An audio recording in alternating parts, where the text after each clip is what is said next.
नंदिनी तुम्हें कब से आवाज लगा रही है, जाकर देखो तो। अरे उसे और क्या काम होगा जी, आप तो जानते ही हो ना, एक गिलास पानी भी चाहिए तो भाभी को ही पुकारना है। हाँ तो सुधा, जाकर पानी दो मेरी बहन को। हाँ जी, लाडली बहन के लाडली भैया, उसकी छोटी भाभी है ना उसके कमरे में, वो दे देगी पानी। आपको ऑफिस के लिए देर हो रही है ना, चलो जल्दी तैयार हो जाइए आप। अच्छा ठीक है, लेकिन हमेशा याद रखना सुधा, मेरी बहन को कभी भी किसी चीज के लिए मना मत करना, उसकी खूब देखभाल करना। हमने उसे बहुत लाड प्यार से पाला पोसा है। हाँ बाबा, याद रखूंगी। आपने तो शादी के पहली रात को मुझे ये सारी बात बता दी थी, अब बार बार क्यों बताते हो? बड़ी भाभी प्लीज आप आइए ना। अच्छा मैं आती हूँ जी। ये लड़की भी ना। अरे अमित बेटा। हाँ माँ। मैंने नंदिनी के लिए वो तुम्हारी बुआ जी ने जो रिश्ता बताया था उसके बारे में तुम्हें बताया था ना, क्या तुमने कुछ जांच पड़ताल की है? अरे माँ, कहाँ आप बुआ जी की बातों में आती हो, हमारी नंदिनी अभी पढ़ाई कर रही है, इतने जल्दी हम उसकी शादी नहीं करेंगे। अरे क्या बेटा, नंदिनी पूरे 24 साल की हो चुकी है, अब तो उसका एमबीए भी कंप्लीट होने वाला है। हाँ माँ, अभी तो एमबीए कंप्लीट कर रही है वो, उसके बाद वो जॉब भी तो करेगी ना। आप उसे ये शादी ब्याह के बंधन में बांधने का मत सोचिए माँ। अरे भाई, यहाँ मेरी बात सुनने वाला कौन बैठा है? तुम लोगों ने ही तो लाड प्यार से उसे सिर पर चढ़ा रखा है, किसी की कोई बात नहीं मानती है और दिन ब दिन बहुत जिद्दी भी होते जा रही है। मायके में तो ये सब चल जाएगा, लेकिन ससुराल में सोचो जरा, ये सब उसके नखरे कौन उठाएगा? ठीक है माँ, अभी आप बेकार में चिंता करना छोड़िए, और अभी तो हमारी बहन के एंजॉय करने के दिन है। अच्छा मुझे ऑफिस के लिए देर हो रही, मैं जल्दी से अपनी तैयारी कर लेता हूँ। हाँ ठीक है बेटा, मैं अपने छोटे बेटे सुनील से बात करूंगी। अमित ने तो नंदिनी को ज्यादा ही सिर पर चढ़ा रखा है। हे भगवान, ना जाने मेरी नंदिनी का क्या होगा, कितने लाड़ प्यार जताते हैं उसके भाई भाभी उस पर, न जाने उसे कैसा ससुराल मिलेगा। अरे क्या हुआ माँ, किस बात को लेकर इतनी चिंतित बैठी हैं आप? अब चिंता की तो बात है ही बेटा, इस घर में मेरी सुनने वाला कौन बैठा है? अरे माँ क्या हुआ, आपकी बहू ने आपसे कुछ कहा क्या? अरे किसी ने कुछ कहा हो तो मुझे बताइए, मैं अभी खबर लेता हूँ। अरे नहीं बेटा, मेरी बहू तो इतनी प्यारी है, बेचारी मुझसे क्या कहेंगी। तो फिर आपसे पापा ने कुछ कहा क्या माँ? अरे किसी ने कुछ नहीं कहा बेटा, मुझे तो इस नंदिनी की बहुत चिंता होने लगी है। इसलिए देख बेटा, अमित तो मेरी बात नहीं मानता, तू ही मेरी बात समझने की कोशिश कर। हमारी नंदिनी के लिए अभी से कोई अच्छे रिश्ते की तलाश करना शुरू कर दो तुम लोग। अरे क्या माँ, हमारी नंदिनी तो अभी छोटी है, अभी उसके खाने पीने घूमने फिरने के दिन है, ये शादी ब्याह के बंधनों में इतने जल्दी नहीं बांधना है हमें हमारी नंदिनी को। हे भगवान, तू भी अमित से कम नहीं है, जा तू अपना काम कर, मैं ही कुछ करती हूँ। नहीं भाभी, मुझे कुछ भी पसंद नहीं आ रहा है। अगर कोई बड़ी भाभी होती ना यहाँ, तो मेरी पसंद का ही कुछ ऐसा दिखाती कि मैं फट से पसंद कर लेती। अरे क्या हुआ भाई, क्यों हमारी नंदिनी मुंह फुला बैठी है सुबह सुबह? देखिए ना दीदी, इस नंदिनी को मैंने अपनी अलमारी की सारी साड़ियाँ दिखा दी, सारी ज्वेलरी दिखा दी, लेकिन नंदिनी को कुछ भी पसंद नहीं आ रहा है। अब बताइए मैं क्या करूँ? लेकिन नंदिनी, तुम्हें आज साड़ी और जेवर की जरूरत क्या पड़ गई? भाभी, आज हमारे कॉलेज में फेयरवेल पार्टी है, इसलिए सबको साड़ी पहनकर जानी है, इसलिए मैं साड़ियाँ ढूंढ रही, लेकिन छोटी भाभी की अलमारी से तो मुझे कुछ भी पसंद नहीं आ रहा है। अरे भाई, बस इतनी सी बात, चिंता क्यों करती हो? चलो मेरी अलमारी में दिखाती हूँ, शायद वहाँ कुछ पसंद आ जाए तुम्हें। वैसे भाभी, मुझे आपकी एक साड़ी बहुत पसंद आई है, यदि आप चाहो तो मैं उसे पहनना पसंद करूंगी। अरे पागल, तेरे लिए कोई बात है क्या? बता, क्या पसंद आया है तुझे? आपके बर्थडे के लिए जो साड़ी लाई है ना भाभी भैया ने, बस वही साड़ी मुझे बहुत पसंद है, लेकिन आपने अभी तक पहना नहीं है, इसलिए मुझे बोलने में थोड़ी हिचकिचाहट हो रही है। अरे नंदिनी, इसमें हिचकिचाहट वाली क्या बात है? जो चीज मेरी है वो तुम्हारी भी है, अब चाहे मैं पहनूं या तुम, क्या फर्क पड़ता है? चलो मैं उसी साड़ी में तुम्हें तैयार कर देती हूँ। Oh thank you, love you भाभी। हे भगवान, मेरी तो जान छूटी, इस नंदिनी को कुछ तो पसंद आया कम से कम। अरे काफी कहा भाभी, मैंने बड़ी भाभी की साड़ी तो पसंद की है, लेकिन आपका जो वॉलेट है ना वो मुझे बहुत पसंद है। मैं तो भाभी की साड़ी के साथ आपका ही वॉलेट कैरी करूंगी। चलो, कम से कम हमारी कोई चीज तो तुम्हें पसंद आई। तो ये है दोस्तों नंदिनी, दो भाइयों की एक लाडली लौती बहन। भाई जितना प्यार करते हैं अपनी बहन नंदिनी को, भाभियां भी नंदिनी से उतना ही प्यार करती है और उसकी खुशियों का पूरा ख्याल रखती है। भाभियां उसको कभी किसी चीज के लिए मना नहीं करती है। नंदिनी भी अपने भाई और भाभियों से बहुत प्यार करती है, लेकिन बेचारी नंदिनी की माँ, नंदिनी की उन्हें बहुत चिंता होने लगी थी। अरे नंदिनी, मेरी बहन, तुम कितनी प्यारी लग रही हो, लेकिन ये सुबह सुबह साड़ी पहनकर कहाँ जा रही हो तुम? भैया, आज हमारे कॉलेज में फेयरवेल पार्टी है, बस वही अटेंड करने जा रही हूँ। अच्छा चलो, मैं तुम्हें छोड़ देता हूँ। नहीं भैया, आज आप मुझे छोड़ने नहीं जाएंगे, बल्कि आज आप अपनी कार मुझे देंगे। आज मैं खुद ही अकेले कार से अपने कॉलेज जाऊंगी। देखिए बेटा अमित, अरे इसीलिए तो मना करती थी कि तुम नंदिनी को ये कार पर चलाना मत सिखाओ। अब देखो, अकेले जाने की जिद करने लगी, शहर में कितना ट्रैफिक रहता है।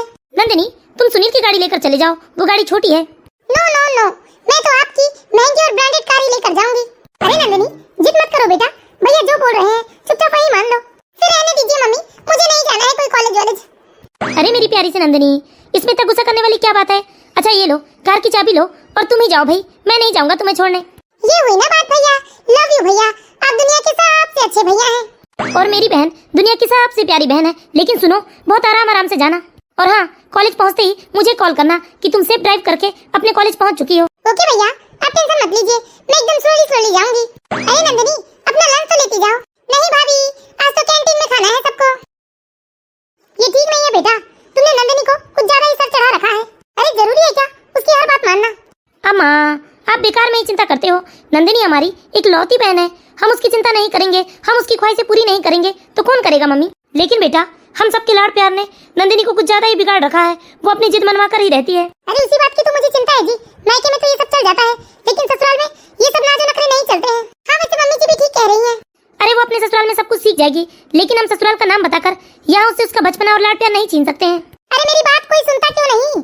उसकी शादी वादी की बात करो, जरा इधर उधर रिश्ता पता करो। सब हो जाएगा मम्मी, समय रहते, आप बिल्कुल चिंता मत कीजिए। अच्छा, मैं ऑफिस जा रहा हूँ। अब तू कैसे ऑफिस जाएगा? तूने तो अपनी कार नंदिनी को दे दी। माँ, आज मैं बाइक से जाऊंगा। अच्छा जी, अपना लंच तो लेते जाइए। हाँ सुधा, ले आओ। अरे बेटा, ये अमित और सुनील तो मेरी बात नहीं मानते, कम से कम तुम ही समझाओ कुछ नंदिनी को। मम्मी जी, आप बेकार में ही चिंता कर रहे हो। सही तो कह रहे हैं ये, जब वो ससुराल जाएगी तो खुद सब कुछ सीख जाएगी। हम अभी क्यों उसे लाड़ प्यार करना बंद करें, या फिर क्यों उससे उसकी खुशियां छीन ले? अरे बेटा तो बेटा, मेरी तो बहुएं भी ऐसी है। अगर 1 महीने के अंदर सुनील और अमित ने नंदिनी के लिए लड़का ढूंढना शुरू नहीं किया ना, तो मैं सबसे नाराज हो जाऊंगी और खाना पीना छोड़ दूंगी। अरे मनोरमा, तुम ये क्या बोल रही हो? अरे और नहीं तो क्या जी, ये बेकार के लाड़ प्यार में हमारी नंदिनी दिन ब दिन बिगड़ते जा रही है और साथ ही साथ बदतमीज भी होते जा रही है। अरे कोई उसके भविष्य की चिंता करने वाला भी है इस घर में? लगता है दीदी, इस बार मैटर जरा सीरियस हो गया है, हमें इन लोगों से बात करनी चाहिए, वरना सच में मम्मी जी ने खाना पीना छोड़ दिया तो। हाँ छोटी, मैंने मम्मी जी को पहली बार इतना सीरियस होते देखा है। हम आज ही शाम को इनसे बात करेंगे। अरे क्या हुआ छोटी? मैंने तुम्हें भेजा था ना कि मम्मी जी को बुला कर लाओ, मम्मी जी खाना खा लेंगी। लेकिन मैं क्या करूं दीदी, मैंने मम्मी जी से कहा खाना खाने चलिए, तो मम्मी जी ने गुस्से से मुझसे कहा कि तुम भी मेरे बेटों की ही तरह हो, जो अपनी ननद को लाड़ प्यार से बिगाड़ रही हो, उसकी भविष्य की चिंता नहीं कर रही हो और ना ही उन्हें समझा रही हो। मुझे इसी बात का डर था छोटी। वैसे मम्मी जी भी एक माँ है, अपनी बेटी के लिए सही तो सोच रही है, क्योंकि ससुराल में ये सब कहाँ चलता है।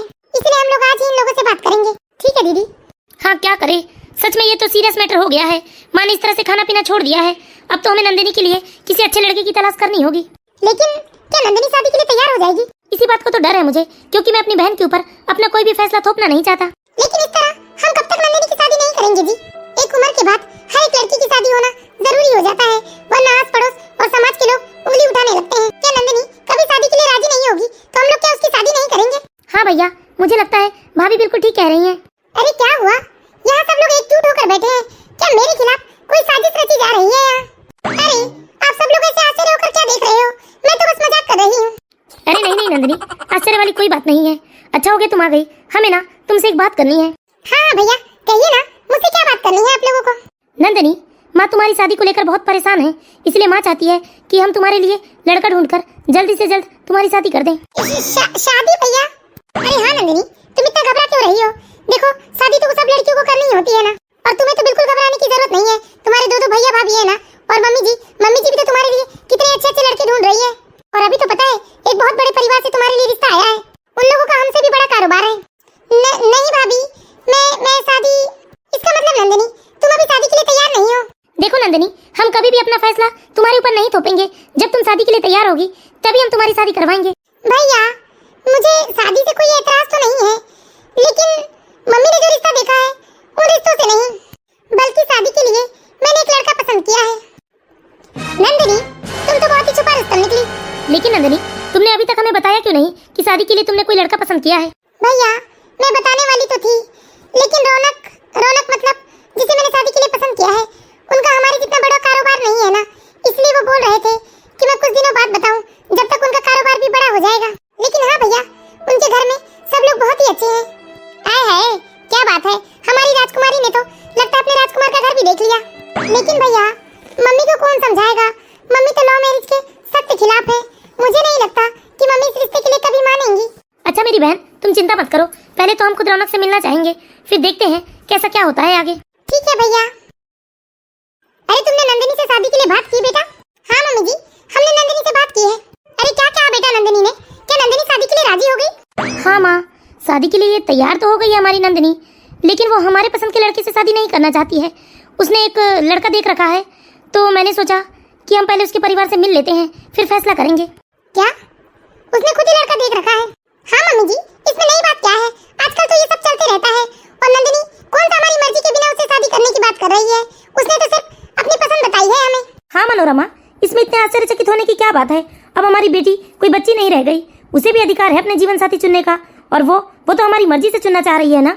इसलिए तुम ये आश्चर्यचकित होना छोड़ दो और जो हमारा बेटा कहता है वो बात मान लो।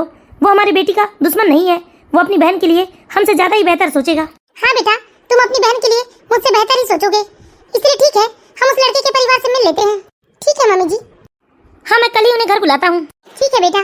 दूसरे दिन नंदिनी के माता पिता रौनक के माता पिता को घर बुलाते हैं और सब लोग बैठकर बातचीत करते हैं। अरे बहुत हैंडसम है रौनक जी, तो बाहर अपने माता पिता के साथ बैठे हैं। भाभी, लेकिन मुझे बहुत डर भी लग रहा है, क्या मम्मी को ये रिश्ता पसंद आएगा? अरे तुम्हारे भैया बैठे हैं ना, तुम चिंता मत करो। वैसे घर ढूंढने में आप लोगों को ज्यादा परेशानी तो नहीं हुई? जी नहीं भैया, मुझे पहले से ही घर का पता मालूम था। वैसे बहन जी, आपको तो पहले से ही मालूम होगा कि दोनों बच्चे एक दूसरे को पहले से पसंद करते हैं। जी हाँ, हमें रौनक ने बताया, लेकिन हम आप लोगों को पहले ही बता देना चाहते हैं, हमारा कोई बहुत बड़ा बिजनेस नहीं है। लेकिन बहन जी, हमारे घर में किसी चीज की कोई कमी नहीं है। मैं और रौनक दोनों ही अच्छी सैलरी के साथ जॉब करते हैं और गांव में हमारी खेती बाड़ी भी है। हमने हमारे बेटे के लिए थोड़ा बहुत ही कमा कर रखा है, लेकिन हमने अपने बेटे को संस्कार अमूल्य दिए हैं बहन जी। बस हमारी अब एक ही इच्छा रह गई है कि हमारे बेटे को एक बहुत ही अच्छी संस्कारी लड़की मिल जाए और उसकी हम शादी कर दें, ताकि हम भी गंगा स्नान कर लें। वैसे आपकी नंदिनी बहुत ही सुंदर है बहन जी, नंदिनी तो हमें बहुत पसंद है। आपका बेटा भी किसी से कम नहीं है बहन जी। हाँ हाँ, मुझे लगता है हम लोगों को इस रिश्ते के लिए हाँ कह देनी चाहिए। वैसे भी दोनों बच्चे एक दूसरे को पहले से पसंद करते हैं। इस तरह सभी लोग इस रिश्ते के लिए हामी भर देते हैं और पूरे 2 महीने बाद बहुत ही धूमधाम से रौनक और नंदिनी की शादी हो जाती है। नंदिनी? अरे नहीं नहीं भाभी, यहाँ तो सब कुछ अच्छा है, सब मेरे मन मुताबिक ही चल रहा है। अरे नंदिनी? अच्छा ठीक है भाभी, मैं रखती हूँ, आपसे बाद में बात करती हूँ। क्या है रौनक जी, क्या आपको समझ में नहीं आ रहा था कि मैं अपनी भाभी से बात कर रही थी? कितना डिस्टर्ब करते हो आजकल आप मुझे। तुम्हें नहीं लगता क्या नंदिनी, आजकल तुम्हारा व्यवहार बहुत ही ज्यादा चिड़चिड़ा हो गया है।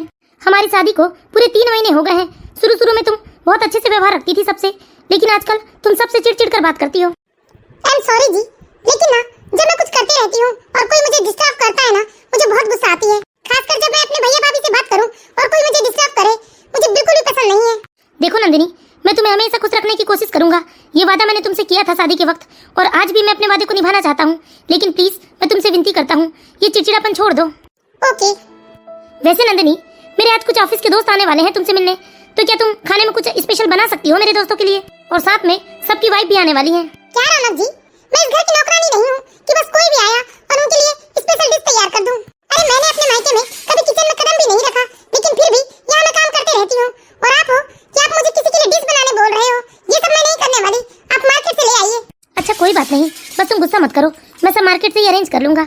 लेकिन प्लीज तुम उनके सामने गुस्सा मत करना, बहुत ही प्यार से पेश आना। हाँ, उसकी चिंता मत करो तुम, बस कोशिश यही करना कि आप मुझे किसी चीज में गुस्सा ना दिलाएं। अरे इन लोगों ने तो मेरा दिमाग ही खराब कर दिया है। मैं अपने अमित भैया को फोन लगाकर अपनी जरूरत की कुछ सामान बुलवा लेती हूँ। हेलो भैया, कैसे हैं आप लोग? हाँ मेरी प्यारी बहना, हम सब तो ठीक है। ये बताओ तुम कैसी हो? मैं भी ठीक हूँ भैया, लेकिन देखिए अभी सामने दिवाली भी आ रही है और मुझे कुछ चीजों की जरूरत है। क्या आप कुछ सामान मेरे ससुराल भिजवा सकते हैं? हाँ कहो ना बहना, क्या चाहिए तुम्हें? भैया, यहाँ का माइक्रोवेव सिस्टम मुझे समझ में नहीं आता और बहुत ही पुराने जमाने का है वो, तो आप एक नया माइक्रोवेव, एक रोटी मेकर और एक डबल डोर वाला फ्रिज भिजवा दीजिए मेरे ससुराल। ठीक है बहना, कब चाहिए? और सुनिए भैया, मैंने कुछ और सामानों के लिस्ट भी आपको व्हाट्सएप कर दिए हैं, वो भी भिजवा देना साथ में। ठीक है नंदिनी, मैं कल ही भिजवा दूंगा। Okay, thank you, love you भैया। अरे मेरे भाइयों के होते हुए मुझे कभी किसी चीज की कमी या परेशानी नहीं हो सकती। चलो अच्छा हुआ, भैया ने सारा सामान तो भिजवा दिया। अरे बहू, ये इतना सारा सामान कहाँ से आया? मम्मी जी, ये सारा सामान ना मेरे भैया ने भिजवाया है, सामने दिवाली आने वाली है ना। अरे बेटा, तो कम से कम अपनी जरूरत का सामान ही बुलवा लेना था, ये सब घर का सामान बुलाने की क्या जरूरत थी? और घर के लिए कोई सामान चाहिए था बेटा तुम्हें, तो रौनक से कह दिया होता, वही ले आता। मम्मी जी, मैंने अपने भाइयों से 2-4 सामान ही तो बुलवाया है, वैसे भी ये सामान दे देने से उन्हें कोई फर्क नहीं पड़ने वाला है। मेरे भाइयों के पास किसी चीज की कोई कमी नहीं है, उनका इतना बड़ा कारोबार है, फैक्ट्री है, घर है, क्या कमी है मेरे भाइयों के पास? और मैं उनकी एक लौती लाडली बहन हूँ, मुझे जिस चीज की जरूरत होगी वो तो वो मुझे भिजवाएंगे ही ना। देखो बहू, हम अच्छी तरह से जानते हैं कि तुम्हारे मायके में किसी चीज की कोई कमी नहीं है, लेकिन हमें ये सब बिल्कुल अच्छा नहीं लगता कि तुम बार बार अपने मायके से कोई ना कोई सामान बुलवाते रहती हो। यदि किसी चीज की जरूरत हो तो प्लीज हम लोगों को बताओ, हम लेकर आएंगे तुम्हारी जरूरत के सारे सामान। इसलिए बेटा आइंदा से याद रखना, इस तरह का कोई भी सामान अपने मायके से दोबारा मत बुलवाना। ये आप कैसी बात कर रहे हो पापा जी? आखिर मैं उनकी लाडली लौती बहन हूँ, मेरी जरूरत का सामान अगर वो मुझे भिजवा देंगे नहीं बेटा, शादी के बाद अपने मायके से इस तरह से बार बार कोई सामान बुलवाना, ये सब दहेज की मांग की गिनती में आता है। और हम बिल्कुल भी नहीं चाहते कि तुम्हारे मायके से इस तरह का कोई भी सामान आए। हाँ, अगर तुम्हें किसी चीज की पर्सनल जरूरत हो तो तुम रौनक से कह सकती हो या मुझसे भी कह सकती हो। पता नहीं पापा जी, ये आप लोग क्या उल्टा सीधा सोच रहे हो, लेकिन ऐसी कोई बात नहीं है। मेरे भाइयों को कोई तकलीफ नहीं होती है सारा सामान भिजवाने में। पापा जी, रामू काका से कहकर ये सामान किचन में लगवा देना। समझ में नहीं आता जी, ये नंदिनी बहू को कैसे समझाए। हाँ नंदिनी बहुत ही नाजे नखरों से पली है ना हमारी बहू, इसलिए वो इतने जल्दी हम लोगों की बात नहीं समझेगी। लेकिन हाँ, मुझे यकीन है वो धीरे धीरे हमारी बात जरूर समझ जाएगी। हाँ जी, भगवान करे काश ऐसा ही हो। इस तरह धीरे धीरे दिन बीतने लगता है, लेकिन नंदिनी वो तो हर 1-2 महीने में अपने भाइयों से कुछ न कुछ चीजें फोन करके बुलवाते रहती है। अरे कल के पार्टी में रिया ने कितना सुंदर डायमंड का सेट पहना था। मैं आज इनसे कहती हूँ मुझे ऐसा ही डायमंड सेट चाहिए। अरे क्या हुआ नंदिनी, क्या चाहिए तुम्हें? ज्यादा कुछ नहीं जी, मैंने आपको प्रिया की फोटो व्हाट्सएप करी है। प्रिया ने जो फोटो में डायमंड सेट पहना है ना, उसी तरह का मेरे लिए एक डायमंड सेट बनवा दीजिए। मुझे बहुत पसंद आया है वो डायमंड सेट। Diamond set? लेकिन नंदिनी। अरे लेकिन कुछ नहीं जी, मुझे तो वो सेट बहुत पसंद आया है। लेकिन नंदिनी, अभी तो शादी में तुम्हें कितने सारे जेवर दिए गए हैं उपहार में, वो सब तो पहन लो कम से कम। फिर मैं 2-3 महीनों बाद वो डायमंड सेट ले दूंगा तुम्हारे लिए। देखिए रौनक जी, यदि आप नहीं दिला सकते तो साफ साफ कह दीजिए ना, क्यों बात घुमा फिरा कर बोल रहे हो। अगर आप नहीं दिलाओगे तो मैं तो अपने भाई और भाभियों से ले लूंगी, और मुझे यकीन है कि मेरे भैया या भाभी मुझे कभी मना नहीं करेंगे। ये क्या बात हुई नंदिनी, हर छोटी मोटी बात को तुम अपने मायके तक क्यों लेकर चली जाती हो? जब तुम्हें कोई भी चीज चाहिए होता है, हम लोग मना करें तो सीधे अपने भाइयों से कहने लगती हो, ये अच्छी बात नहीं है नंदिनी। तो मैं क्या करूं? जब आप मुझे नहीं दिला सकते तो मैं अपने भाइयों से नहीं कहूंगी तो किसे कहूंगी? देखिए रौनक जी, मैंने आपसे पहले भी कहा है, मुझे अपनी इच्छाओं का गला घोट कर जीना बिल्कुल भी पसंद नहीं है। मैंने कहा ना 2-3 महीने रुक जाओ, फिर मैं दिला दूंगा। अभी इस महीने बहुत ज्यादा खर्चा हो गया है, बजट भी बिगड़ गया है। देखिए रौनक जी, मैंने अपने जीवन में इंतजार करना नहीं सीखा है। मुझे जो चीज चाहिए होती है वो तो मैं लेकर ही रहती हूँ। लेकिन ये गलत है नंदिनी, इस तरह तो तुम्हारी डिमांड दिन ब दिन बढ़ते जा रही है। अरे मैं कहाँ से तुम्हारे इतने सारे डिमांड पूरे करूँ? मैंने तो पहले ही कहा था कि मेरा छोटा सा कारोबार है, मैं तुम्हारे मायके वालों जितना अमीर नहीं हूँ। इसलिए तो कहती हूँ जी, आप शांत बैठिए। मैं अपनी सारी इच्छाएं अपने मायके वालों से पूरी करवाते रहूंगी, लेकिन मन मारकर नहीं जीऊंगी। हे भगवान, क्या करूँ, कुछ समझ में नहीं आ रहा है। अरे मैं भैया को फोन तो लगा लूं। हेलो भैया। हाँ लाडो, कैसी हो तुम? भैया मैं तो बिल्कुल ठीक हूँ, लेकिन देखिए मैंने आपको एक नेकलेस की फोटो व्हाट्सएप की है। प्लीज भैया मेरे लिए ऐसा ही एक डायमंड सेट बनवा दीजिए। ठीक है नंदिनी, बनवा दूंगा मैं। ओके भैया, लव यू भैया, आप दुनिया के सबसे अच्छे भैया हैं। इन लोगों को क्या लगता है ये लोग मेरे शौक और सपने पूरे नहीं कर पाएंगे, तो क्या मैं अपने सपनों को पूरे किए बिना ही जी लूंगी? हरगिज नहीं, मैं तो अपने सारे सपने अपने भाइयों से ही पूरे करवाऊंगी। देखो बेटा, बहू का इस तरह से बार बार अपने मायके से उपहार बुलाना ये अच्छा नहीं लगता।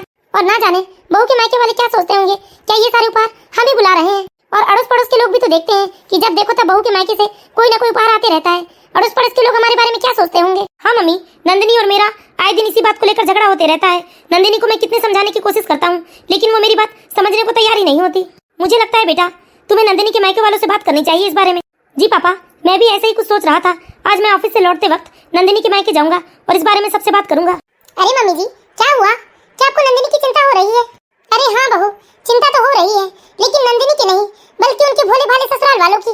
क्योंकि ये लड़की तो हर रोज नए नए डिमांड करती है। बेचारे वो लोग कितने परेशान हो गए होंगे। अरे रौनक जी, अरे आओ बेटा, मैं अभी जेठ जी और इनको बुला कर लाती हूँ। बताओ बेटा, घर में सब बढ़िया है? जी मम्मी जी, घर में तो सब ठीक ही है, लेकिन एक समस्या थी। नमस्ते भैया। हाँ रौनक, सब बढ़िया है घर में? जी भैया जी, बस वो नंदिनी थोड़ी चिड़चिड़ी होते जा रही है। उसका बर्ताव हम लोगों के प्रति बहुत ही खराब होते जा रहा है भैया। और नंदिनी हर रोज नई नई महंगी महंगी चीजों की डिमांड करती है भैया, और आप लोगों को फोन करती है। आप लोग उसकी डिमांड को पूरी कर देते हो, इसलिए उसकी डिमांड कभी खत्म नहीं होती। वो हर रोज एक नई चीज की डिमांड करती है। इसलिए भैया प्लीज मुझे गलत मत समझिएगा आप, लेकिन नंदिनी की गलत डिमांड्स को आप लोग पूरी मत कीजिए, क्योंकि जब उसकी सारी डिमांड्स पूरी होते जा रही है, इसलिए वो हर रोज नई चीजों की डिमांड करती है, और इस चक्कर में वो अपने ससुराल के साथ सामंजस्य नहीं बिठा पा रही है। हे भगवान, इसी बात का तो डर था मुझे। रौनक, तुम चिंता मुक्त हो जाओ। आज के बाद हम नंदिनी की गलत डिमांड्स को कभी पूरी नहीं करेंगे, और ये भी कोशिश करेंगे कि उसकी हर डिमांड को हम पूरी ना करें। ठीक है भैया, थैंक यू वेरी मच। मैं चलता हूँ भैया। अरे कुछ खा पी कर जाओ। नहीं मम्मी जी, मम्मी पापा वेट कर रहे होंगे। देख लो बेटा, तुम लोग इसलिए तो कहती थी अपनी बहन को ज्यादा सिर मत चढ़ाओ। अब देखो अपने ससुराल वाले को जीना दुभर कर दिया है उसने। ठीक है माँ, सब ठीक हो जाएगा, आप चिंता मत कीजिए। अरे ये प्रिया अपने आप को समझती क्या है? नई कार खरीद ली तो बिल्कुल ऐसे जता रही थी जैसे इससे अमीर और कोई नहीं है। अब देखना इस प्रिया की बच्ची को कैसे मजे चखाती हूँ। अभी मैं अपने भाई को फोन करती हूँ और एक नई सबसे ब्रांडेड और महंगी कार मांगती हूँ। फिर दिखाऊंगी इस प्रिया की बच्ची को कि ब्रांड क्या होता है। हेलो भैया, मुझे कुछ चाहिए था। नंदिनी, कहो ना, तुम्हें क्या चाहिए था? भैया, मार्केट में जो सबसे महंगी कार होगी ना, वही कार दिला दीजिए आप मुझे। अरे नंदिनी, क्या हो गया है तुम्हें? रौनक के पास तो पहले से ही कार है ना, तुम्हें नई कार की क्या जरूरत है? भैया, प्लीज आप मुझे दिला दीजिए बस। देखो नंदिनी, हम तुम्हें कार दिला तो देते, लेकिन इस बार कंपनी में बहुत नुकसान हुआ है, इसलिए कार नहीं दिला पाएंगे। भैया, नहीं दिलाना है तो मत दिलाइए, लेकिन ये नुकसान का बहाना तो मत बताइए आप मुझे। अरे नहीं नंदिनी, मैं सच कह रहा हूँ, चाहो तो तुम बड़े भैया से भी पूछ सकती हो। वैसे भी तुम्हारे ससुराल वालों ने महंगा उपहार देने के लिए मना कर रखा है, और हमने तुम्हें इतनी महंगी कार दे दी तो तुम्हारे ससुराल वालों को अच्छा भी तो नहीं लगेगा। भैया, किसे क्या लगता है, इससे मुझे कोई लेना देना नहीं है, मुझे चाहिए तो बस चाहिए। आपको नहीं देना है तो आप साफ साफ कह दीजिए, इस तरह से बातों को घुमाइए मत भैया। मैं कोई झूठ नहीं कह रहा हूँ नंदिनी तुमसे, बस एक बार मान जाओ, फिर अगली बार मैं तुम्हें जरूर कार दिला दूंगा। प्लीज रहने दीजिए भैया, मुझे नहीं करनी है कोई बात। अरे नंदिनी, आज किटी पार्टी में नहीं चलना है क्या तुम्हें? अभी तक तुम तैयार नहीं हुई हो। नहीं यार, नहीं जाना है मुझे। अरे तुझे क्या हुआ, तू क्यों इतने गुस्से में है? अब क्या करूं, कोई गुस्सा दिलाएगा तो गुस्सा तो आएगा ही ना। अरे मुझे ठीक से तो बता, क्या बात हो गई? क्या बताऊं यार, भैया से बस एक गाड़ी तो मांगी थी मैंने, और उन्होंने मुझे गाड़ी देने से मना कर दिया। ये सारे भाई ना नंदिनी बिल्कुल एक जैसे होते हैं, पहले तो अपनी बहन से खूब लड़ाएंगे, फिर कहेंगे कि जो जरूरत हो वो मांग लेना, कभी भी मांग लेना, और फिर हमें हमारी घर से बैला फुसलाकर विदा कर देते हैं, और फिर बाद में ऐसे ही पल्ला झाड़ लेते हैं। अरे मेरे भाइयों ने भी मेरे साथ ऐसा ही किया था, फिर क्या था, मैंने भी उनसे अपना हिस्सा ले लिया। क्या इसका मतलब तुमने घर का बंटवारा करवा दिया? अरे और नहीं तो क्या, उस घर पे भी तो हमारा पूरा अधिकार होता है ना। लेकिन यार, लोग क्या कहेंगे कि कैसी बहन है, अपने भाई के घर का बंटवारा करवा दिया। अरे तू लोगों की चिंता क्यों करती है? लोगों का तो काम ही है कहना, तू कुछ अच्छा भी करेगी तभी वो कुछ ना कुछ कह ही देंगे। अब तू ही सोच, तुझे लोगों की चिंता करनी है या अपने शौक पूरे करने हैं? चल मैं तो चलती हूँ पार्टी में, तू तो नहीं जा रही है।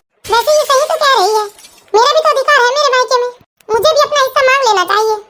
नंदिनी के दिमाग में उसकी सहेली ने सब उल्टा सीधा भर दिया, और वो अपनी सहेली की बात में आकर अपने मायके पहुंच जाती है अपना हिस्सा लेने, और उसके पीछे पीछे रौनक भी उसके मायके पहुंच जाता है। अरे नंदिनी बेटा, तू ऐसे अचानक? ये मेरा भी घर है, मैं कभी भी आ सकती हूँ। अरे आओ नंदिनी, कैसी हो तुम? भैया, यहाँ मैं सिर्फ अपना हिस्सा लेने आई हूँ, क्योंकि ये जिनकी प्रॉपर्टी है ना, वो मेरे भी पिता है, तो इस हिसाब से मेरा भी तो अधिकार हुआ ना उनकी प्रॉपर्टी में। अरे नंदिनी, तू पागल हो गई है क्या? तेरे भाइयों ने, तेरी भाभियों ने तुझे इतना लाड़ प्यार किया, और आज तू इस घर के बंटवारे के लिए आ खड़ी हुई? क्यों नंदिनी, मैंने तुम्हें कार देने से मना कर दिया, इसलिए तुम बंटवारे की बात कर रही हो, लेकिन मैं सच कह रहा हूँ, इस बार कंपनी में बहुत लॉस हुआ है। हाँ नंदिनी, तुझे अचानक ऐसा क्यों लग रहा है कि तुझे अपना हिस्सा मांगना पड़ेगा? वो सब मैं कुछ नहीं जानती भैया, मुझे मेरा हिस्सा दे दीजिए, वरना ये बात मैं कोर्ट तक लेकर जाऊंगी। अरे बेवकूफ लड़की, जिन भैया भाभियों ने तुझे अपनी बच्ची की तरह प्यार किया, तू उन्हें कोर्ट तक ले जाने की धमकी दे रही है। ठीक है नंदिनी, तुम्हें तुम्हारा हिस्सा चाहिए ना, मैं अभी वकील को फोन करती हूँ, लेकिन हाँ, उसके बाद तुम्हारे भाइयों ने अब तक जो तुम्हें दिया है वो सब वापस लौटाना होगा। अरे ऐसा क्या मिल गया है मुझे मेरे भाइयों से? ठीक है, वैसे तो मैंने कुछ लिया नहीं है, लेकिन जो भी लिया है वो सब लौटा दूंगी मैं, लेकिन बस मुझे मेरा हिस्सा चाहिए। ठीक है, बुला रही हूँ मैं वकील को फोन करके, लेकिन आज के बाद तुम्हें तुम्हारे भाइयों से ना ही कोई साड़ी मिलेगी और ना ही कोई गहने, और ना ही तुम्हें कभी तुम्हारे भाइयों का प्यार और आशीर्वाद मिलेगा। ठीक है नंदिनी, तुम्हें तो सिर्फ तुम्हारे हिस्से से मतलब है ना। आज तक तुम्हारे भाइयों ने जो तुम्हें प्यार दिया, आशीर्वाद दिया, उन सब चीजों से तुम्हें कोई लेना देना नहीं है, तो फिर क्या फायदा है तुम्हारे इस रिश्ते का? आज सब कुछ खत्म कर ही देते हैं। हाँ मैं लगाती हूँ अभी वकील को फोन। नहीं भाभी, मुझे माफ कर देना, मुझसे गलती हो गई। महंगे तोहफे और गाड़ी के लालच में आकर मैं अपने इतने अनमोल रिश्ते को आज खोने जा रही थी। काश मैं अपनी एक सहेली की बात में ना आती भाभी, मैंने आप लोगों को बहुत परेशान किया है, प्लीज मुझे माफ कर दीजिए। मुझे कई बार रौनक ने भी समझाने की कोशिश की, लेकिन मैंने कभी किसी की बात नहीं मानी, क्योंकि मैं लालची हो चुकी थी। देखो नंदिनी, इस घर में, इस घर की सारी चीजों में तुम्हारा पूरा अधिकार है, लेकिन हर एक चीज की हद होती है नंदिनी, और वैसे भी शादी के बाद एक लड़की को अपने ससुराल वालों के कहे मुताबिक चलना चाहिए। हाँ माँ, मुझे मेरी गलती का एहसास हो गया है, आज के बाद मैं अपने भाई भाभियों को या अपने ससुराल वालों को कभी परेशान नहीं करूंगी माँ।